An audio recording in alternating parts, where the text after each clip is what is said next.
I have great pleasure in welcoming His Excellency Raymond Ndong Sima, Prime Minister of the Gabonaise Republic, and invite him to address the Assembly.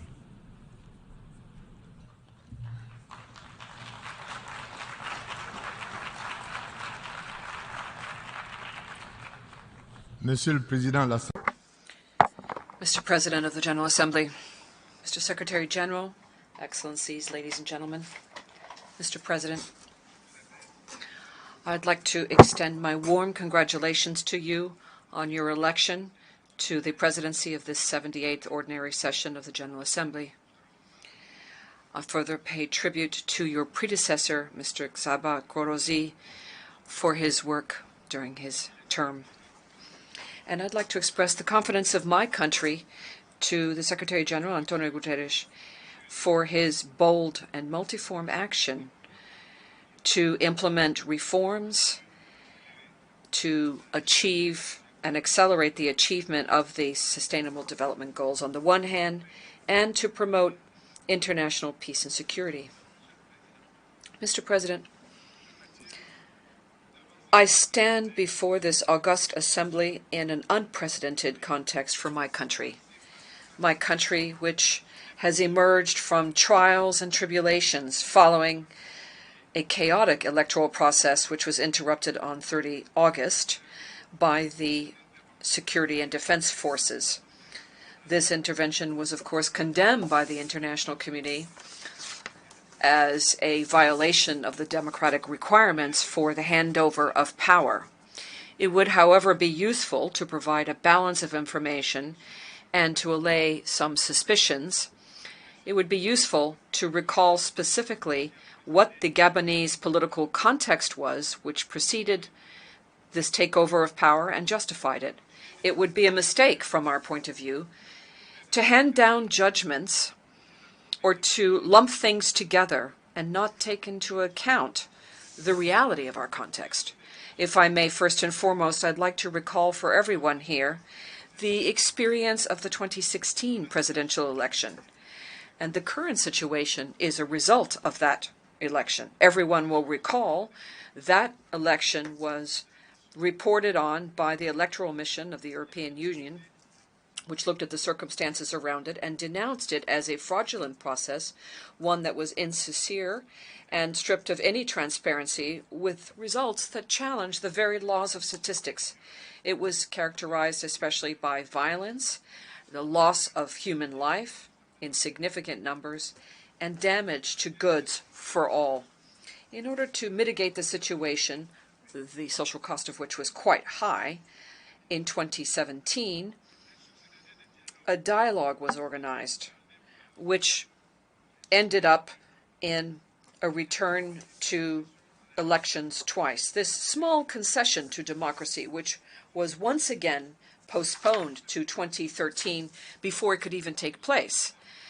So the regime had no intention of renouncing its fraudulent strategy.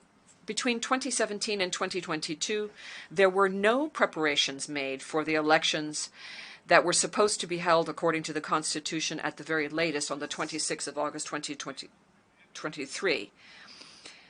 The preparations only started in February of 2023 and led to an unimaginable number of twists and distortions in the constitutional framework, the legislative and regulatory framework for the elections, including when the election process had already been launched. I could mention just a couple of examples in a non-exhaustive list of them.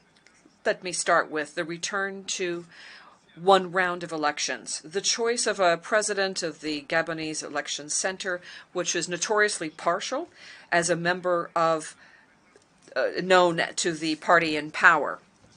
The absence of reliability of the electoral lists, which had people on it that were known to be deceased, the suppression of provisions that allowed for the representation of candidates in several different locations with a flagrant violation of the principle of equality, modification in the violation of the simple principle of the hierarchy of norms and legislative provisions as part of the laws set forth for elections, and the merging of candidates for presidential and legislative elections.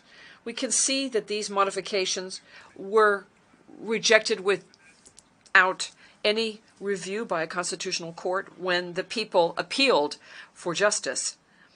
Any observer who is attentive, honest, and in good faith of Gabonese political life in recent years would be fully aware of the unraveling of the situation.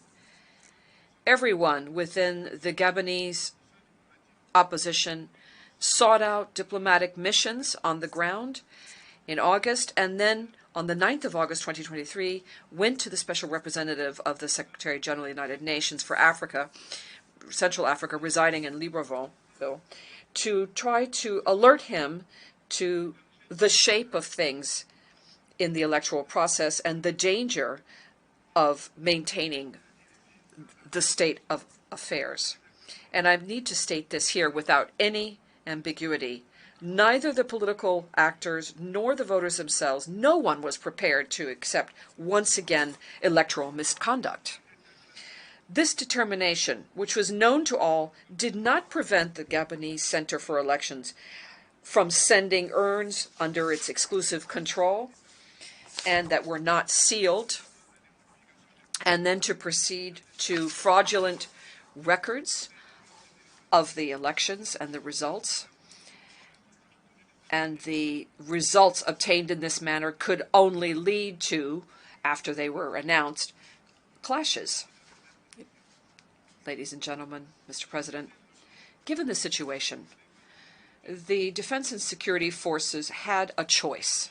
They could either prepare to repress the protests, running the risk that sooner or later they would be persecuted in international courts for their responsibility, or they could choose to decide to interrupt a fraudulent and dangerous electoral process, one that was dangerous to national cohesion.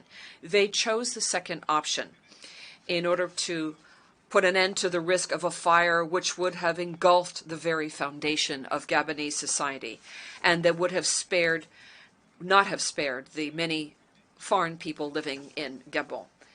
They chose what was responsible.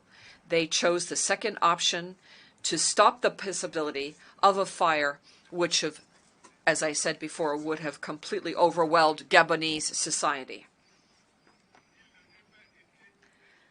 It would not have been reasonable or responsible to allow such a situation to continue. The ensuing cycle of violence would have led to overwhelming disaster. As a result, this military intervention, without any bloodshed, without any material damage, was seen as the lesser of two evils. And the people approved it with a very large majority, as reflected by the spontaneous outbreaks of jubilation that were seen in images broadcast around the world, and whereby the majority of the political class was actually relieved to have avoided an uncertain outcome. Henceforth, to condemn such a process would be to support the idea that it would have been better to allow the clashes and conflict to take place and then to be counting the number of victims afterwards, since no one in the opposition, no one was prepared to allow this election to be hijacked once again. Mr. President, ladies and gentlemen, while this intervention was necessary, we could not be satisfied with allowing the status quo to prevail. Without any delay, in an inclusive manner, we need to prepare reform and return to an ordinary institutional process that would allow for the handing over of power through elections.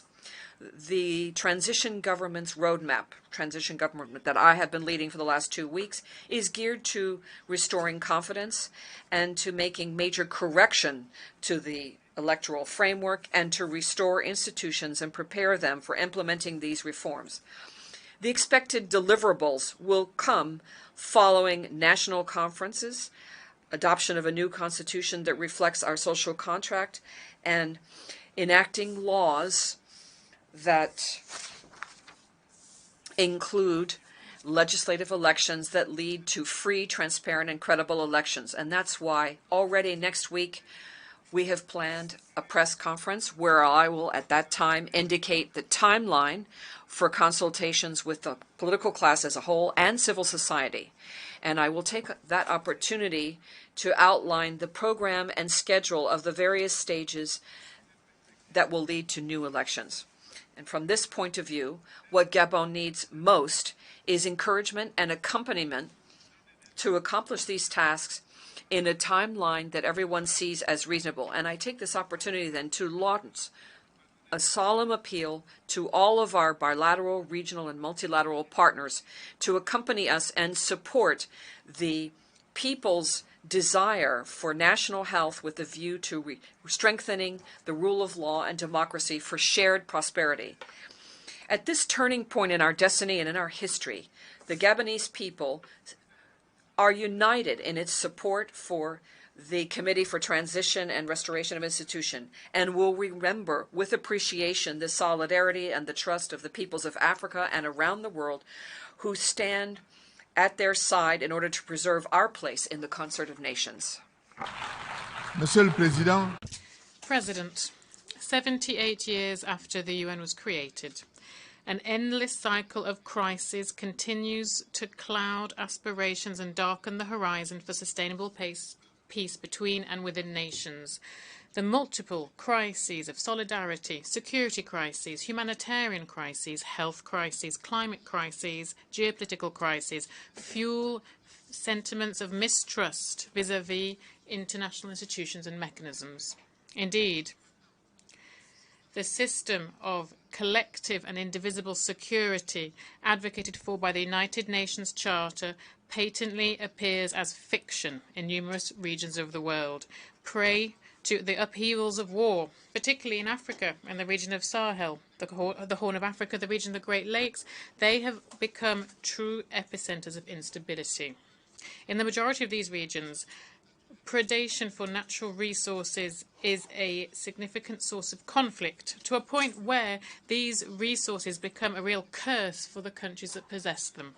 President, today we are at an inflection point which requires each and every member of the international community to take ownership once again of the objectives of the UN Charter. And it requires that they reconcile a reconciliation with the aspirations of peoples of the world. It is crucial to reframe the social contract between nations, whatever their size or population, and bearing in mind that every people counts. We must, above all, recalibrate how we project our identity as peoples of the world, prioritizing dialogue each and every time over fighting, prioritizing cooperation over the spirit of us versus them. We must, without further ado, carry out a real structural transformation of the peace and security architecture of our organization and adapt mechanisms for promoting peace and security to a global context marked by ever-changing crises and conflicts. This is why the theme of this session is so relevant. It is focused on the need to rebuild confidence and to reignite solidarity, to accelerate the implementation of the 2030 Agenda. President, Gabon reaffirms that prevention is a tool that is more than essential. It must be at the heart of our actions if we wish to see consolidated and lasting peace. The efforts of the international community in terms of prevention have so far been slow, ill-adapted and underfunded. Indeed, the absence of sufficient resources for the work of our organization for prevention and peace building has alas contributed to a resurgence of crises during transitions, or it has given rise to new conflicts. Our generation has a responsibility towards future generations to leave them a world that is safer, a world where the threats to peace and security linked to the proliferation of weapons of mass destruction has been curbed. We should leave them a world without a nuclear threat. President, there is still a considerable gap between our actions and our commitments. It is time to bridge this gap, particularly on the crucial issue of financing climate action. Gabon has invested for decades on the preservation of biodiversity and has shown constant commitment to the fight against climate change. New financial debt for nature compacts provide opportunities to increase budgets allocated to protect biodiversity and to respond to the unsustainable debt of developing countries and to fight climate change. Through this new green financing mechanism, my country has just benefited from a restructuration of 3% of its debt in return for a commitment to invest $163 million to preserve our marine ecosystems. We must go further in this vein. I invite, therefore, international financial partners to increase the numbers of initiatives to convert debt so that we can address the challenges of global warming, the loss of biodiversity and sustainable development. It's through a multilateral approach and by reviewing how we respond to these challenges that we'll be able to effectively address the multiform challenges that are standing before humanity. President, the Agenda 2030 is our shared roadmap to address global challenges.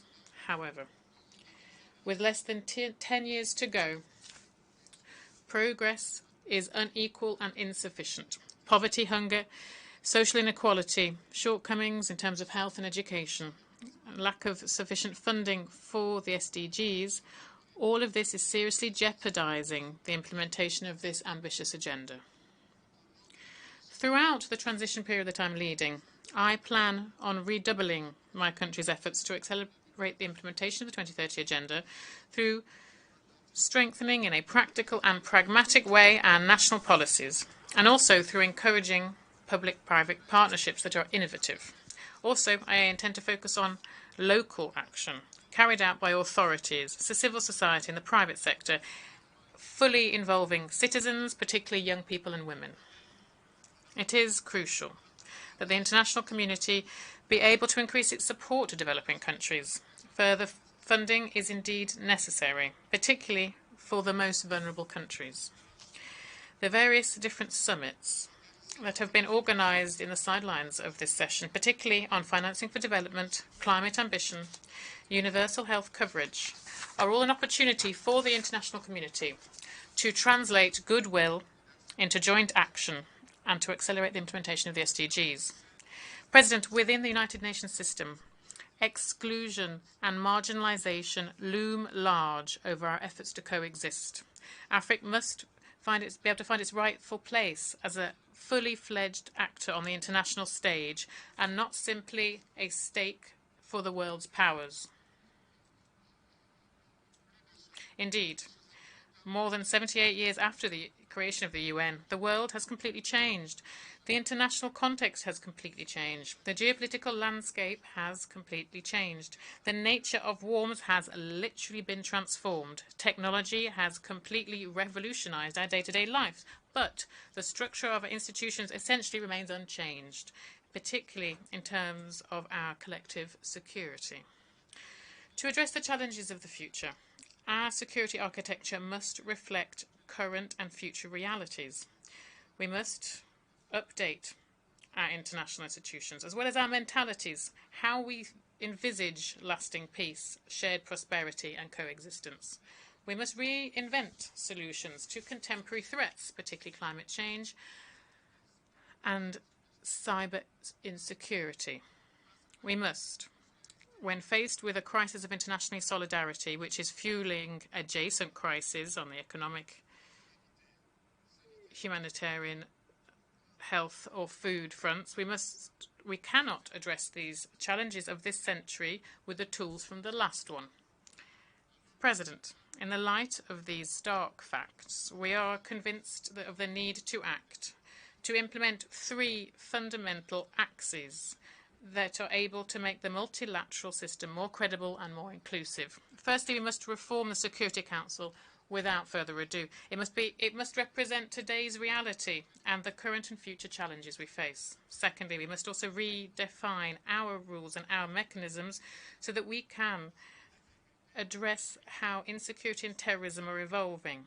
It's a question of guaranteeing inclusivity and solidarity, so that there is no more room for double standards. We must also more concertedly attack the root causes of conflicts and crises. Thirdly, We must build a new social contract, a new global compact between generations, between those who govern and those who are governed, between the global and the regional, but with a focus particularly on young people, women, civil society, and the private sector. In this new social contract for the future, bridges must always replace walls. Education must always loosen the stranglehold of ignorance and intolerance. Multilateralism must prevail over unilateral stances, and the logic of dialogue must always prevail over the logic of antagonism and jockeying for influence. President, to conclude, I wish to underscore our demand to respond to present and future generations. This intergenerational solidarity is a moral obligation vis-à-vis those who will have no choice but to inherit the consequences of the choices we make today. We owe them a response that assuages their fears, meets their needs and their legitimate aspirations to live in peace, in dignity and prosperity. It's with these existential questions in mind that we have shouldered our responsibilities and that we have resolutely committed to put our action in line with the expectations of our peoples. Thank you very much. On behalf of the Assembly, I wish to thank the Prime Minister of the Gabonaise Republic for the statement just made. We have heard the last speaker in the general debate for this meeting. The 11th plenary meeting to continue with the general debate will begin at 3 p.m. The meeting is adjourned.